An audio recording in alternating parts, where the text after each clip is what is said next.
دنیا سے جو بھی کمپنیز یہ بناتی ہیں وہ بنائیں گی اور وہاں پہ لے کے آ جائیں گے، اور یہ بڑا اچھا ایک سٹیپ ہوگا، پتہ بھی چل جائے گا اور ایک لوگوں کے سامنے بھی بات آ جائے گی کہ یہ ای وی ایم کے اوپر الیکشن جو ہے وہ کتنے محفوظ ہیں۔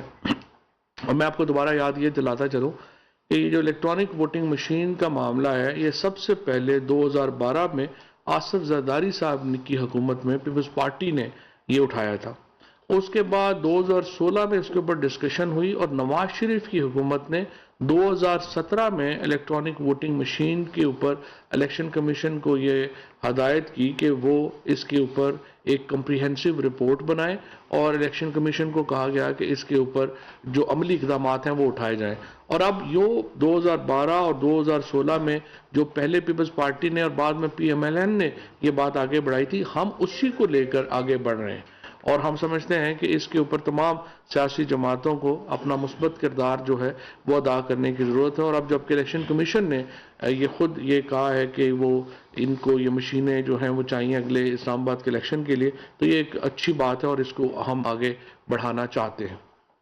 گوادر کے معاملات کے اوپر بات چیت ہوئی ہے۔ دو وفاقی وزراء اسد عمر صاحب اور زبیدہ جلال جو ہیں وہ وزیر اعظم کے بہاف کے اوپر گوادر جائیں گے، اور وہاں پہ جو اس وقت کے معاملات ہیں ان کے اوپر وہ ان کا حل بھی بات کریں گے، اور جو اس وقت وہاں پہ احتجاج لوگ کر رہے ہیں ان سے وہ بات چیت بھی کریں گے۔ وزیر اعظم اس پر پہلے ہی نوٹس جو ہے وہ لے چکے ہیں، اور اس معاملے میں جو سخت اقدامات ہیں ان کی ہدایت جو ہے وہ کی جا چکی ہے۔ پینے کے پانی کے اوپر صرف میں آپ کو یہ بتا دوں کہ اسلام آباد کے پینے کے پانی کے اوپر جتنا خرچ ہوتا ہے اس سے کہیں زیادہ گوادر کے پانی کے پینے کے اوپر پروجیکٹس جو ہیں ان کے اوپر خرچہ جو ہے وہ کیا گیا ہے اور وہ دیا جا رہا ہے۔ 700 ارب روپے کا صدرن بلوچستان پیکج جو ہے وہ ہم اناؤنس کر چکے ہیں، اس میں سے جو 560 ارب روپیہ ہے وہ خالصتاً وفاق کا دیا ہوا پیسہ ہے، اور اتنے بڑے پیسوں کی وہاں پہ دیے جانے کے باوجود اگر مسئلے جو ہیں وہ حل نہیں ہو رہے ہیں تو ضرورت ہے اس بات کی کہ ان کی اثر نو جائزہ لیا جائے کہ آخر خامی کہاں آ رہی ہے، اور کیوں اتنا پیسہ جو وفاق سے جا رہا ہے صوبوں میں اس کے باوجود وہاں پر عمل درآمد جو ہے وہ اس طریقے سے نہیں ہو پا رہا۔ لہذا اس کے لیے دونوں وزراء وہاں پہ جائیں گے اور ایک کمپریہنسو رپورٹ جو ہے وہ وزیر اعظم صاحب کو جو ہے پیش کی جائے گی۔ اس کے بعد تیسرا اہم ایجنڈا جو ہے وہ پرائسز کا ہے۔ اب یہ بات خوش آئند ہے کہ تیسرے مسلسل ہفتے میں جو سینسٹیو پرائس انڈیکس ہے وہ نیچے جا رہا ہے، اور ایک عمومی رجحان قیمتوں میں کمی کا جو ہے وہ تیسرے ہفتے بھی نظر جو ہے وہ آ رہا ہے۔ اس میں آپ کو یہ بھی بتا دوں کہ وزیر اعظم نے خصوصاً جو ہمارے ماسوائے سندھ کے جہاں پہ بدقسمتی سے وہاں کی حکومت نے صحت کارڈ اور راشن کے پروگراموں میں شرکت نہیں کی، باقی تمام پاکستان میں جو صحت کا خرچہ ہے وہ پہلے ہی حکومت اب اٹھائے گی جنوری سے، تو تمام جو آپ کے مڈل کلاس کا اور لوور مڈل کلاس کا جو صحت کے اوپر اخراجات آ رہے تھے اب وہ اخراجات آپ کے حکومت اٹھائے گی، اور وہ اخراجات بھی آپ اپنی ضرورت کی جو چیزیں ہیں ان میں آپ خرچ جو ہے وہ کر سکتے ہیں۔ جو انڈیکس ہے وہ بتا رہا ہے کہ ٹمیٹو، چکن، آلو، اس کے بعد جو ان کی قیمتوں میں جو ہے وہ کمی ہوئی ہے، اور جو چینی ہے اور جو ہمارا 20 کلو کا آٹا کا تھیلا ہے ان میں استحکام ہے۔ اسی طرح سے مسٹرڈ آئل ہے، ایگ ہینز ہیں، ان تمام میں ہم دیکھیے دالیں بھی جو ہیں وہ میں آپ کو یہاں پہ یہ بتا دوں، یہ پاکستان کی ایک جو ایگریکلچر پالیسی کے ساتھ ایک ہم نے پورا 20 سالوں میں ہر چیز ہی کو اگنور کیا، ہم نیوزی لینڈ اور آسٹریلیا سے دالیں منگواتے ہیں۔ آپ اندازہ لگا لیجئے کہ ہم اس وقت ایک زرعی ملک ہیں، لیکن ہماری دال جو ہم کھاتے ہیں یہ بھی ہمیں نیوزی لینڈ سے آتی ہے، اور یہ جو امپورٹڈ اس وقت چیزیں ہیں، ایک امپورٹڈ انفلیشن ہے جس کی وجہ سے ہمیں اس کا سامنا جو ہے وہ کرنا پڑتا ہے، لیکن اس وقت بھی پاکستان اس ریجن میں اگر ہم کمپیریزن کریں انڈیا سے، بنگلہ دیش سے، تو اس وقت سب سے سستا ملک ہے سوائے چائے کے، جو وہاں پر جو ہندوستان میں 1232 روپے کی ہے وہ ہم، اور بنگلہ دیش میں